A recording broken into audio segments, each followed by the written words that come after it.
you'll just need a chair or a bench, a stool, even your couch will do. A broomstick, something similar to what I'm holding now, can be done with a resistance band. A set of light weights, a mat, and just a really good attitude, a bit of a smile, that's it. So we're going to start with a little bit of a warm-up through the shoulders, do a little bit on the core, and then I'll walk you through the workout for today. So hands on your stick to start with, we're just going to take it to the front. What I'm after is feet hip width apart, knees are nice and soft. Squeeze your bottom and tuck your pelvis under, and don't flare your rib cage, keep it down. The aim of the game is to take the hands onto the stick, nice and wide as you need to go to keep the shoulders down and the arms straight. Our job is to take the stick over, all the way over, and touch our bottom, and then bring it back. If this is difficult, that's okay. You can take your hands a little bit wider. Don't worry if you can't get all the way over. Just find that spot that's a little bit tricky and just give it a little bit of love.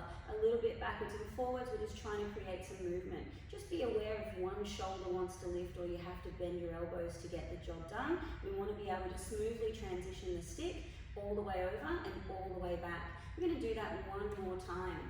From here, we're going to take our stick and move it behind. Notice how I changed my hand, so now my palms are facing forward. And we're going to repeat that drill, this time from back to front. Notice what's happening now. My hands are rotating inwards, so there's a slight inward rotation at the shoulder as well. We're just opening up through the shoulders, through the chest. And again, don't worry if you can't get the stick all the way over. Just a little bit of movement is fine. Working on it, taking the hands as close as you can. Last one. And you can do as many of those as you need until you feel free to move movement in that chest area. We're going to come on down now to our mat. We're going to continue our little warm-up sequence. So I'll come onto my side so you can see. I'm going to lay on my back and take my stick up to the roof, and then I'm going to lift up both of my legs. I'm going to pull my belly button down and try and get my lower back to touch the floor. Don't want that lower back to lift. From here, focusing on my breath, I'm going to take one leg out and then bring it back to the center line, and then the other, and then bring it back in. We're going for 3 more each side.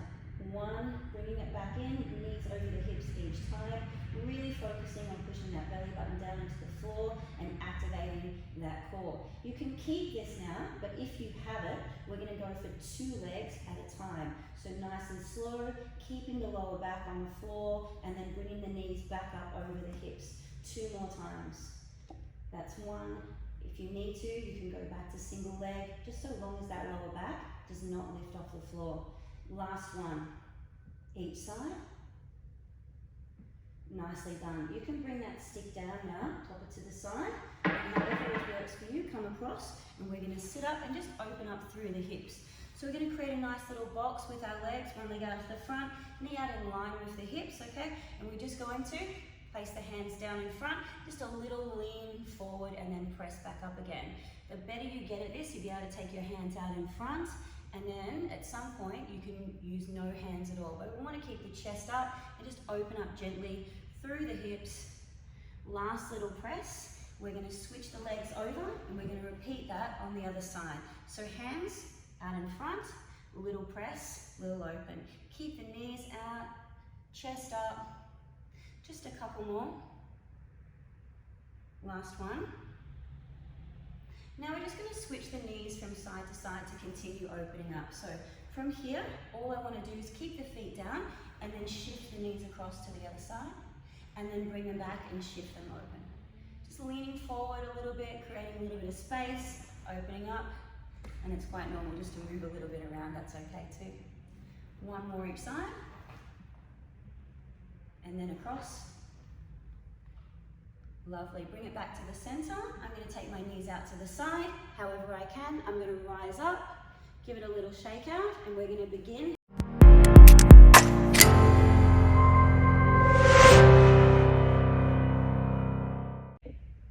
Welcome to the workout section of today's workout. So we've got 4 different exercises. We're going to start with legs, we're going to move into 2 upper body exercises, and then we're going to go into a core exercise to finish with.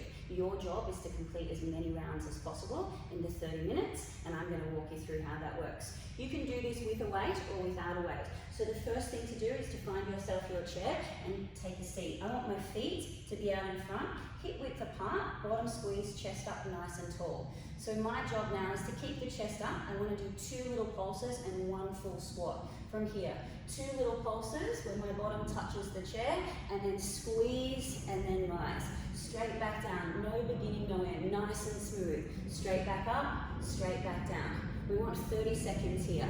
Down, tap, rise. 2 little taps, 1 full squeeze. We want to make sure that the knees don't fall in. We're pushing through the heels. We're squeezing the bottom all the way down and all the way up, and really fighting for it. 10 more seconds here. Stay with me, chest up, bottom squeezed all the way down.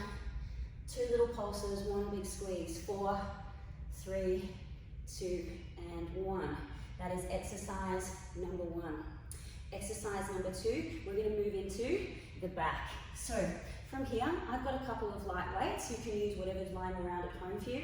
Could be tins of spaghetti, could be baked beans, whatever works for you. So I'm going to turn side on so you can see this.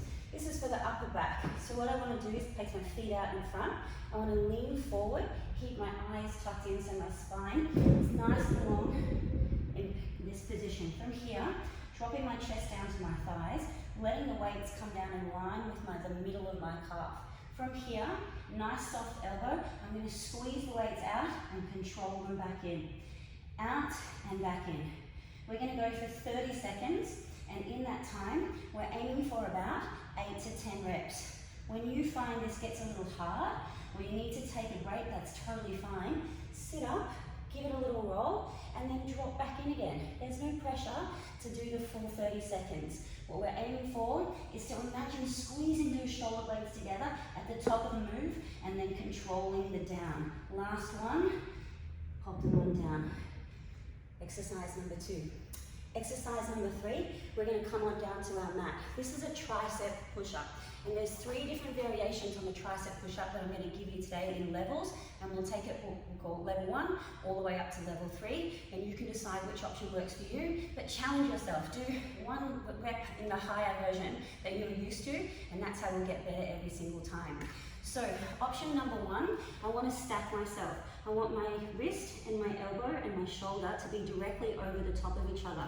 I want my bottom to be squeezed, pull my belly button into my spine.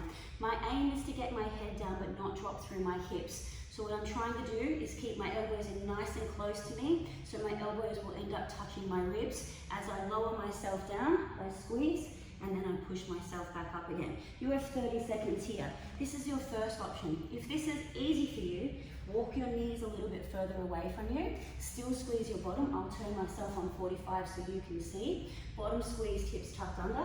Still my hands are directly underneath my shoulders.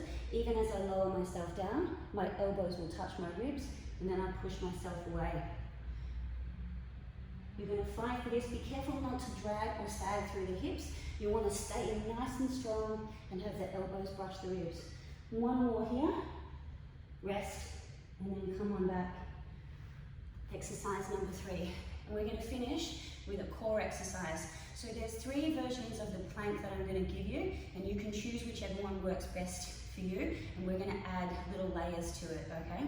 So the first one is, again, hands, shoulders, everything directly underneath, bottom squeezed, hips tucked under. I want you to think about trying to close the gap between your hips and your ribs, that really nice squeeze without letting anything sag. Push the floor away, think nice and strong. Option number 1, this is where we are. We're on our knees, 45-degree angle for you so you can see. Everything is stacked and I'm tucked under. This is your option to hold it here for 30 seconds. If you're like Steph, that's easy, and I don't need that. I've got to take a challenge. See the toes, they go under, nothing else changes. The line stays the same, but now I'm up on my toes. If you're like Steph, I see where you're at with this, but I could use a little bit more challenge. That's totally fine. Without moving anything through that core. A little tap, bring it in. A little tap, bring it in. We're going to fight for this. Whatever your option, for the next 10 seconds. Stay with me. Here, and tap. Notice the core rock steady, everything squeezed and tucked under. 3, 2, 1. Bring it down, give it a roll. Those are your 4 exercises. Each one of those is 30 seconds on. There's a 10-second rest between them, and your job is to complete 5 rounds or an aim to achieving that. Have a great day, everybody. Thank you.